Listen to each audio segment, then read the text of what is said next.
TN set result அதனுடைய update and assistant professor examination அதனுடைய அப்டேட்டை பற்றி தான் நம்ம பார்க்க போகிறோம்.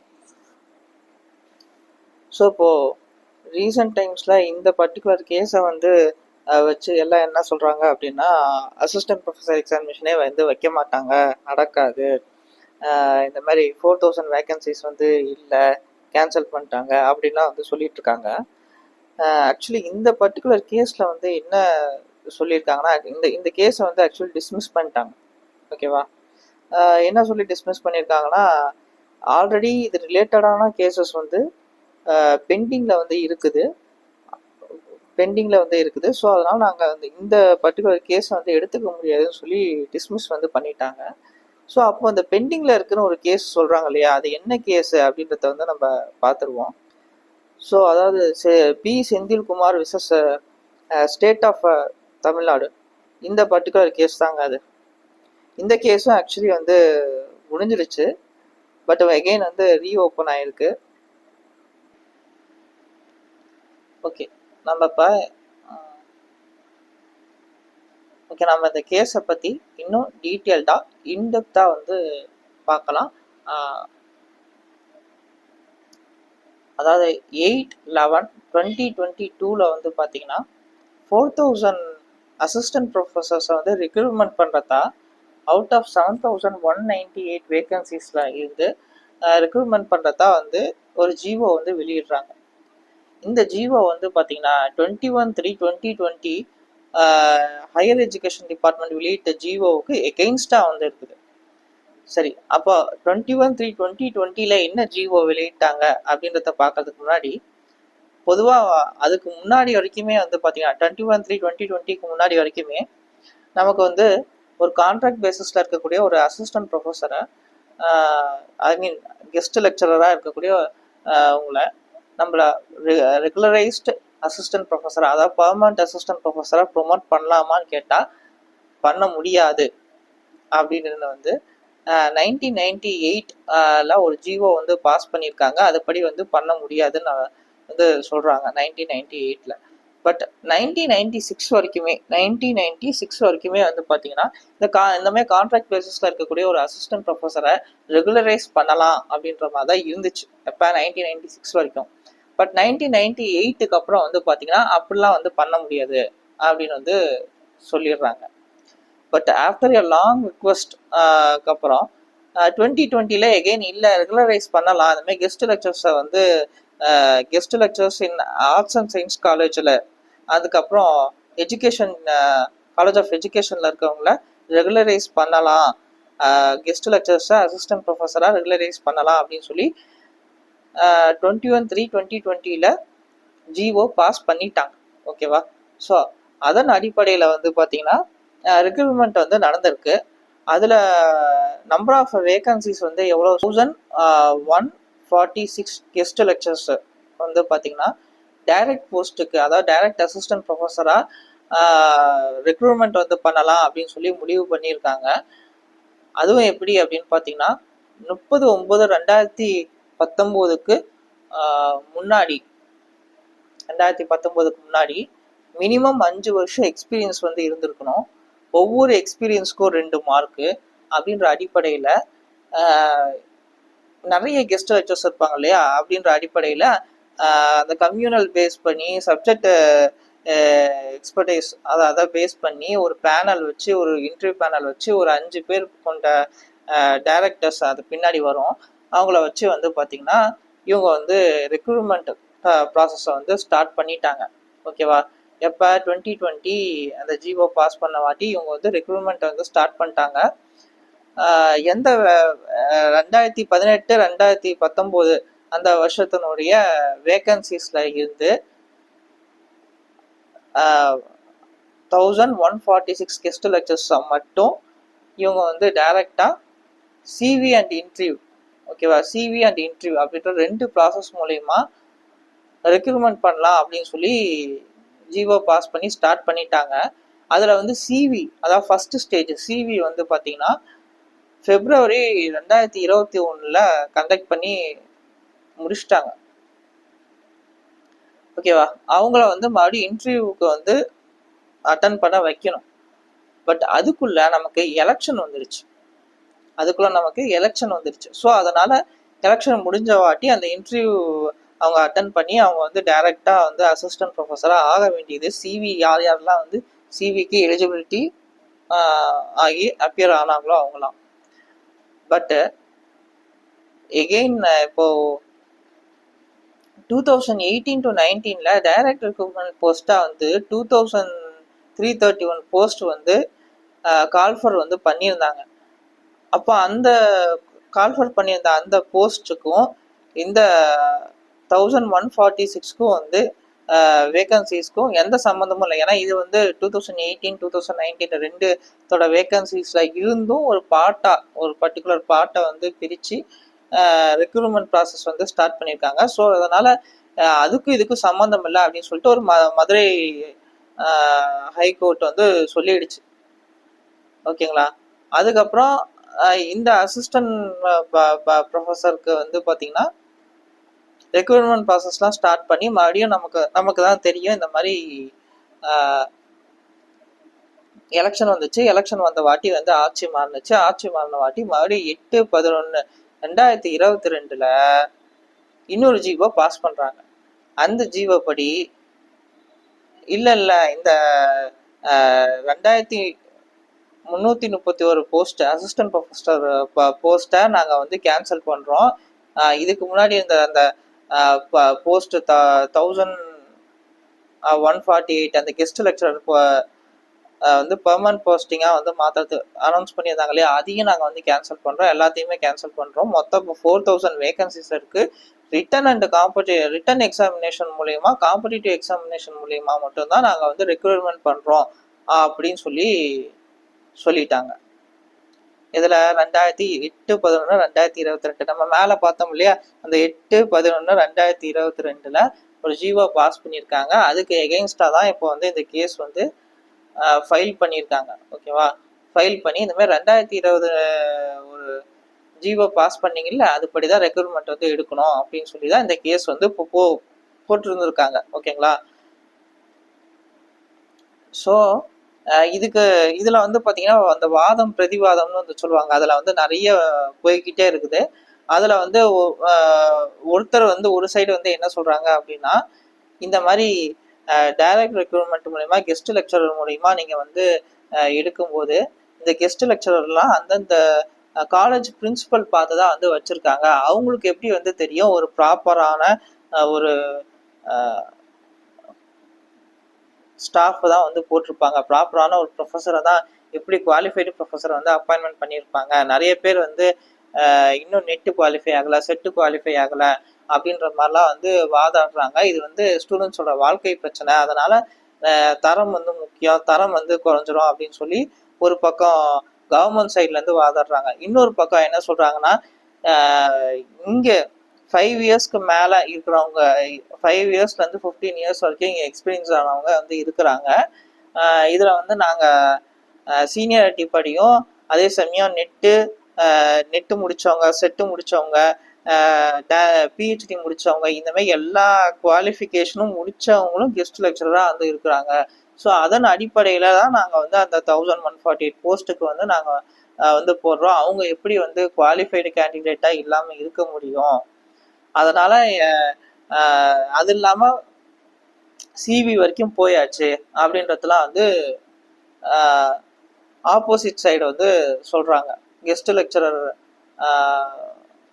அவங்களுக்குன்னு ஒரு சங்கம் இருக்கும் இல்லையா, இப்போ கேஸ் போட்டிருக்காரு இல்லையா, அவர் வந்து அவர் சைடில் இருந்து வாதாடுறாங்க. ஸோ இந்த வாதம் பிரதிவாதம் எல்லாம் கேட்ட வாட்டி ஃபைனலாக வந்து என்ன சொல்கிறாங்க அப்படின்னா, இந்த மாதிரி டைரக்ட் ரெக்ரூட்மெண்ட் ப்ராசஸ் பழசு 148 இல்லை 146 படி அந்த வேகன்சிஸ் வந்து 21/3/2020 ஜிஓ படி எப்படி ரெக்ரூட்மெண்ட் பண்ணணும்னு சொல்லியிருந்தாங்களோ அதுபடி தான் வந்து அப்படின்னு சொல்லி ஃபைனலைஸ் பண்ணி முடிச்சிடுறாங்க. ஓகேவா. நீங்கள் இந்த பர்டிகுலர் பாட்டை இந்த இடத்த வந்து நீங்கள் பார்த்தீங்க அப்படின்னா இதில் வந்து போட்டிருப்பாங்க director of college education, joint director of college education, இந்த மாதிரி இந்த 5 பேரும் வந்து பார்த்தீங்கன்னா இன்டர்வியூ பேனலில் வந்து இருப்பாங்க. ஸோ இவங்க மூலயமா வந்து ரெக்ரூட்மெண்ட் பண்ணணும் அப்படின்லாம் வந்து டைரக்ஷன்ஸ்லாம் வந்து மதுரை ஹைகோர்ட் வந்து கொடுத்து நமக்கு வந்து ப்ராசஸ்லாம் வந்து போயிட்டு இருக்கு. அப்படி போனது எலெக்ஷன்னால தள்ளி வைக்கப்பட்டிருக்கு. ஓகேவா? எலெக்ஷன்னால தள்ளி வச்சதை மறுபடியும் வந்து அதே சேம் பேசிஸ்ல தான் வந்து போடணும். அதாவது சிவி வரைக்கும் போயிட்டு பாதி ப்ராசஸ் ரெக்ரூட்மெண்ட் ப்ராசஸ்ல பாதி முடிச்ச வாட்டி இப்போ வந்து அதை வந்து கேன்சல் பண்ணுறதுன்றது வந்து ஏற்கத்தக்கது அல்ல அப்படின்னு வந்து சொல்லி, ஸோ அந்த பர்டிகுலர் வேகன்சிஸ் மட்டும் வந்து பார்த்தீங்கன்னா இந்த மாதிரி இந்த ப்ராசஸ் படி தான் வந்து போகணும். 2022 ப்ராசஸ் படி வந்து வைக்கக்கூடாது. அதாவது ரிட்டன் அண்ட் காம்படிட்டிவ் டெஸ்ட் படி வச்சு அவங்கள வந்து எடுக்கக்கூடாது. டைரக்ட் போஸ்டிங் இப்படியே தான் வந்து போடணும். இன்டர்வியூ பேனல் மூலிமா அவங்க வந்து ரிசர்வ்டு கேண்டிடேட்டை வந்து எடுக்கட்டும் அப்படின்னு வந்து சொல்லியாச்சு. ஓகேவா? ஃபைனல் ரிசல்ட்டு இந்த ஜிஓவோட ஃபைனல் ரிசல்ட் வந்து பார்த்தீங்கன்னா அப்படி தான் வந்து இருக்கும். இங்கே வந்து பார்த்தீங்கன்னா அப்படி தான் வந்து போட்டிருப்பாங்க. இந்த லாஸ்ட் மட்டும் நான் வந்து படிக்கலாங்க. இந்த view of above the impact order 11/2022 is quashed as ordered to notify 1146 vacancies which were earmarked for a regular absorption of eligible guest lecturer as per the GO 21/3/2020. The respondent was directed to continue the selection process to fill the 1146 post of assistant professor in accordance with the earlier order passed in 21/3/2020. So உங்களுக்கு புரிஞ்சிருக்கும். அப்போ selection ப்ராசஸை வந்து continue பண்ணலாம். ஓகேவா? அந்த selection ப்ராசஸை continue பண்ணலாம் அப்படின்னு சொல்லிடுறாங்க. 2020 படி தான். இந்த 2022ல வந்து அந்த காம்படிட்டிவ் எக்ஸாமினேஷன் பேஸ் பண்ணி எடுக்கணும்னு சொல்கிறத வந்து கிராஷ் பண்ணிடுறாங்க. அதை வந்து இல்லைன்னு சொல்லிடுறாங்க. இப்போ நம்ம கதைக்கு வருவோம். இப்போ இதில் என்ன ஆயிடுச்சு அப்படின்னு பார்த்தீங்கன்னா, இது வந்து 2024ல நமக்கு வந்து என்ன சொல்லிட்டாங்க, ஏப்ரல் 2024ல இந்த மாதிரி 2022ல கொடுத்த பாஸ் பண்ண அந்த ஆர்டர் வந்து செல்லாதுன்னு வந்து சொல்லிட்டாங்க. ரிட்டன் எக்ஸாமினேஷன் மூலிமா இந்த பர்டிகுலர் வேகன்சி நல்லா புரிஞ்சுக்கணும். இந்த பர்டிகுலர் வேகன்சியில இருக்கிறவங்கள ரெக்ரூட்மெண்ட் பண்ண முடியாதுன்னு சொல்லிட்டாங்க. பட் நம்ம கவர்மெண்ட் வந்து என்ன பண்ணிடுச்சு அப்படின்னா, அவசரமா உங்களுக்கு தெரியும், அதுக்கப்புறமேட்டு தான் நமக்கு வந்து டிஎன் செட் ஆகட்டும், அதுக்கப்புறம் எல்லாமே வந்து வைக்கிற மாதிரி இருந்துச்சு. அதுக்கப்புறம் டிஎன் செட் எக்ஸாமினேஷன் வந்து கேன்சல் ஆனிச்சு. அதுக்கப்புறம் நமக்கு 2025ல வந்து வச்சுருப்பாங்க இல்லையா? ஸோ இதில் வந்து என்ன மிஸ்டேக் பண்ணிட்டாங்க அப்படின்னா, மறுபடியும் அந்த 4000 வேகன்சிஸ் இங்கே வந்து அந்த 4000 வேகன்சிஸை நாங்கள் வந்து ஃபில் பண்ண போகிறோன்னே வந்து மறுபடியும் அதே 2022 ஜிஓவை யூஸ் பண்ணியே அவங்க வந்து ரெக்ரூட்மெண்ட் எக்ஸாமினேஷன் நாங்கள் வந்து வைக்கிறோம். அதேமாதிரி டிஎன் செட்டு யாரெல்லாம் பாஸ் பண்ணாங்களோ அந்த கேண்டிடேட்ஸ்க்கும் நாங்கள் வந்து வைக்கிறோம் அப்படின்னு சொல்லி அதுக்கப்புறமேட்டு தான் வந்து பார்த்தீங்கன்னா டிஎன் செட்டு எக்ஸாமினேஷன் வைக்கிறோன்னு சொல்லி நமக்கு வந்து அதுக்கப்புறம் வந்து பார்த்தீங்கன்னா மார்ச் மாதம் டக்குன்னு டிஎன் செட்டு வந்து ஒரு பக்கம் வைக்கிறாங்க. டிஎன் செட்டு வந்து அனௌன்ஸ் பண்ணுறாங்க. ஏப்ரல் 1ஆம் தேதியிலேருந்து நம்ம வந்து அப்ளை பண்ண ஆரம்பிக்கிறோம். கரெக்டாக வந்து நமக்கு எலெக்ஷன் இப்போ சென்ட்ரலில் நமக்கு எலெக்ஷன் வருது. மோடி பதவி ஏற்றுக்கிறாரு. அதுக்கு முன்னாடி அதுக்கப்புறமேட்டு நமக்கு வந்து எக்ஸாம் வந்து நம்ம எழுதி இருக்கணும். பட் ஆனால் பார்த்தீங்கன்னா கேன்சல் பண்ணியிருப்பாங்க. சரிங்களா? நிர்வாக கோளாறின் காரணமாக அது இதுன்னு சொல்லி வந்து கேன்சல் பண்ணியிருப்பாங்க. இந்த கேஸோட இது வந்து பார்த்தீங்கன்னா கரெக்டாக 2/4/2024 அந்த ஜிஓ 2022 அந்த ஜிஓவே வந்து நாங்கள் கிராஷ் பண்ணுறோம் அப்படின்னு வந்து சொல்லிடுறாங்க. பட் அந்த பர்டிகுலர் ஜிஓவின் அடிப்படையில் தான் நமக்கு வந்து என்ன சொல்லியிருப்பாங்க அப்படின்னா, டிஎன் செட்டு குவாலிஃபை ஆனவங்களையும் நாங்கள் வந்து அசிஸ்டன்ட் ப்ரொஃபஸர் எக்ஸாமினேஷனுக்கும் வந்து எழுத அலோவ் பண்ணுறோம். ரிட்டன் டெஸ்ட் மூலயமா தான் வந்து நாங்கள் வந்து எடுக்கிறோம் அப்படின்லாம் சொல்லியிருப்போம். அதுவும் வந்து பார்த்திங்கன்னா மார்ச் மாதம் தான் ஆஸ் யூஷுவல் நமக்கு நோட்டிஃபிகேஷன் விட்டுருப்பாங்க. 14ஆம் தேதி வந்து 14/3/2024 வந்து வெளியிட்டிருப்பாங்க. ஸோ இது எல்லாமே வந்து பார்த்திங்கன்னா அந்த கேஸோட இன்பிட்வீனில் இவங்களுக்கு சாதகம் இல்லாமல் வரப்போகுது அப்படின்னு தெரிஞ்சதும் டக்குன்னு set examination, assistant professor examination எல்லாத்தையும் வந்து சொல்லியாச்சு.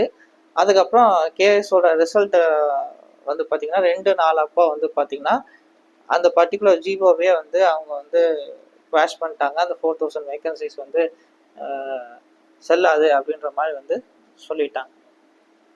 பட் நமக்கு இங்கே வந்து டிஎன் செட் எக்ஸாமினேஷன் வைக்கிறதுக்காக வந்து சொல்லியாச்சு. அதுக்கப்புறம் அதுவும் வந்து நிர்வாக கோளாறின் காரணமாக ஒரு பக்கம் கேன்சல் பண்ணிட்டு அதுக்கப்புறம் 1 வருஷம் கழிச்சு நமக்கு இப்போ வச்சு நம்ம எக்ஸாம்லாம் எழுதி முடிச்சாச்சு. ரிசல்ட்டுக்காக வெயிட் பண்ணிட்டு இருக்கோம்.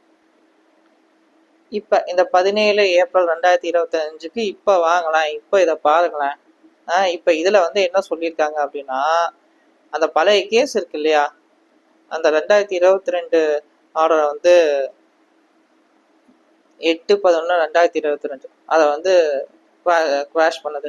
அது வந்து மறுபடியும் வந்து பார்த்தீங்கன்னா நம்ம கவர்மெண்ட் வந்து அப்பீல் பண்ணியிருக்கு. ஸோ அப்பீல் பண்ணி அந்த கேஸ் வந்து ரன் ஆகிட்டுருக்கு. அப்போ அந்த கேஸ் வந்து போயிட்டு இருக்கிறதுனால நாங்கள் அப்பீல் பண்ணியிருக்காங்க அதுக்கு. ஸோ அதனால் இந்த கேஸை வந்து இப்போதைக்கு வந்து க்ளோஸ் பண்ணுறாங்க. நமக்கு இது எப்படியோ இருக்கட்டும், நீங்கள் நமக்கு அசிஸ்டன்ட் ப்ரொஃபஸர் எக்ஸாமினேஷன் கண்டிப்பாக வரும். சரிங்களா? இங்கே என்ன விஷயம் அப்படின்னா வேக்கன்சி தான் மேட்டர். வேக்கன்சியில் அந்த 1146 வேக்கன்சிஸ் என்ன பண்ண போகிறாங்க, அது வந்து நம்ம இப்போ எழுதக்கூடிய இந்த ரிட்டன் எக்ஸாமினேஷன் மூலிமா எடுக்க போகிறாங்களா, அல்லது ஜஸ்ட் டைரெக்டாக அவங்கள வந்து இன்டர்வியூ பேனலுக்கு மட்டும் அனுப்பி இன்டர்வியூவில் எப்படி பர்ஃபார்மன்ஸ் பண்ணுறாங்களோ அதை பொறுத்து மட்டும் எடுக்க போகிறாங்களா அப்படின்றது தான் வந்து விஷயம். ஓகேவா? இப்போ அந்த 1146 வேகன்சியை தவிர மற்ற வேகன்சிலாம் எப்படி ஃபில் பண்ண போகிறாங்க? மொத்தம் 7000 வேகன்சிஸ் இருக்குன்னு பார்த்துருக்கோம். மொத்தம் 3 ஸ்டேஜில் வந்து ரெக்ரூட்மெண்ட் பண்ண போகிறோம். அதேமாரி வருஷத்துக்கு 2 டைம் டிஎன் செட்டு வந்து வைக்க போகிறோம் அப்படின்லாம் வந்து பத்திரிகையில் சொல்லியிருக்காங்க. அதேமாரி ஒரு டைம் வச்சுட்டாங்க.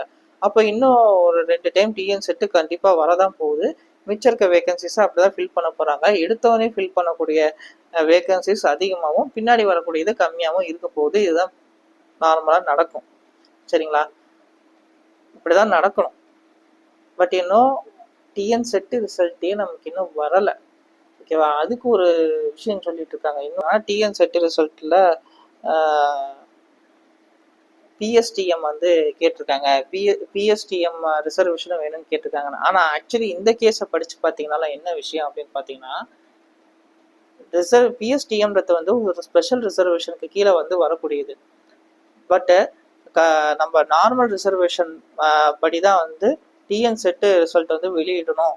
6% ஆஃப் கேண்டிடேட்ஸ் தான் வந்து வெளியிடணுன்றது வந்து நம்ம யூஜிசி நாம்ஸ் படி தான் எல்லா ஸ்டேட்டும் வந்து பார்த்தீங்கன்னா அந்தந்த செட்டை எக்ஸாமினேஷன் வந்து கண்டக்ட் பண்ண முடியும். அதை மீறி யாரும் கண்டக்ட் பண்ண முடியாது.